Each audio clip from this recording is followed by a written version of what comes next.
everyone, my name is Vida Basilenko and I'm the founder of Resume Last. And today we are going to talk about how to apply for a job. Like, what does it take to get a job? So, first of all, make sure that you don't delay that process. I know it could be stressful, I know it could be uncomfortable, but make sure that you are getting serious about it, and then you go into the 5 steps that I have for you today.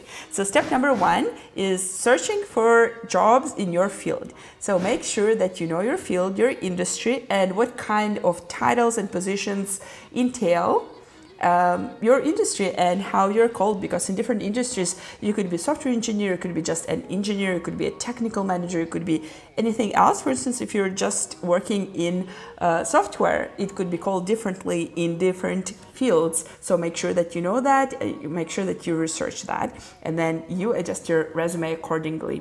Step number 2, research the hiring companies. First of all, as I always say, have those 10 dream companies in your mind and do extensive research on them and make sure that you know what is going on within the company right now, what kind of strategy they're using, what kind of news there is about them, and so on. So make sure that you do that deep research, you're using their terminology and their vocabulary as you try to apply for a job with them. And of course, make sure that you know all the people, or maybe you might have a friend who works for that company who could refer you from within. So yeah, do the research of the company.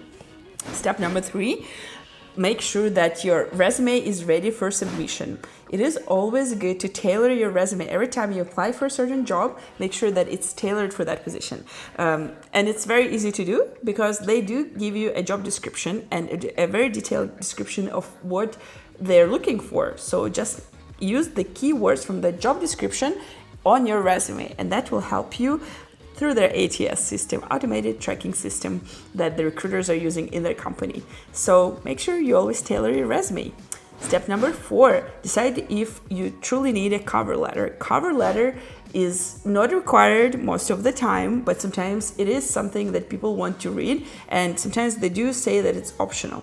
If I were you, I would always put a cover letter with your application if there is a field for a cover letter.